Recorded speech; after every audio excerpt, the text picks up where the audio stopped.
hello, curious creatures. That's what we need to be. We need to be very curious, just like we were when we were children, right? Asking our parents incredibly trippy questions like, what is the moon? What's that doing up there? What's gravity? Why do I have a nose? Like, just random questions. It's fantastic. That's what we need to get back in touch with, right? It's not necessarily the answer that's important. It's the question, right? It's the questioning mind that's going to give rise to mental stimulation and eventually the balancing, or the the EEG coherence of the brain. So the left and the right brain hemispheres coming into harmony. That's what we need. And we can do that by activating the dormant mental faculties that were left at the door of Western education, such as the imagination, such as horizontal or divergent thinking. And that comes to us really in intuition, imagination, questioning. So what I'd like you to do now is pretend that you've only literally just become conscious ever. You've never seen this room before. You have no idea what's outside the door, outside the window. You're just brand new. Like, you don't know what a plant is. You don't know that a kettle is a kettle. You don't know that a sink is a sink or a fridge is a fridge or anything. You don't know anything. And how would you go about that reality? You'd be absolutely amazed before you've even left the house. You'd be like, what on earth is going on? And then you'd open the window, you'd have a look outside.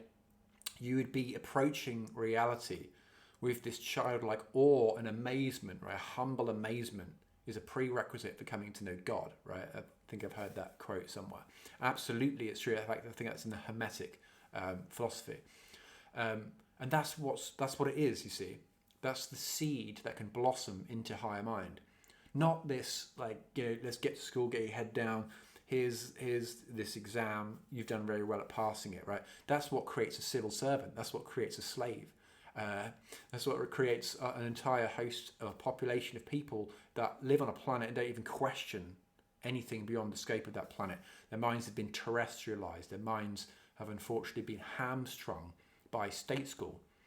And that's why you'll find that a lot of these people who have just been left out in nature, like these Indian mystics and people from these other traditions, who aren't paying such attention all the time.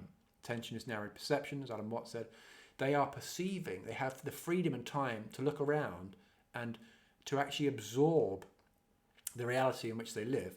And in doing so, invariably what happens is this chemical balance takes place, this cerebral equilibrium.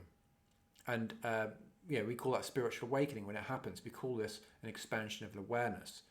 And you begin to realize that you're actually dreaming. Like, this physical reality is a dream. When you're asleep and you're dreaming, you think it's real until you wake up. It's only when you wake up, so it's only when you awaken from the dream, do you decide it was actually a dream in the first place. And I'm absolutely certain this is what's going to happen after we've quote unquote died. You will be thrown into another dimension or another density of vibration, at which point you'll have awoken from this dream of physical reality and you'll be, oh God, it's just a dream. That's why that's such a popular conclusion to many films, and people are, oh God, it's just boring. But that is the case. Remember, when you look outside and you see certain things, they only look the way that they seem to because you're looking at them. So when you see green, it's not actually green. It's only green to you. So your organism is conferring that reality upon what seems like outside energy. But actually, you are the energy of everything. And so when you look at anything, the same thing goes. Right? Something sounds a certain way, like the old adage of when a tree falls, does it make a sound?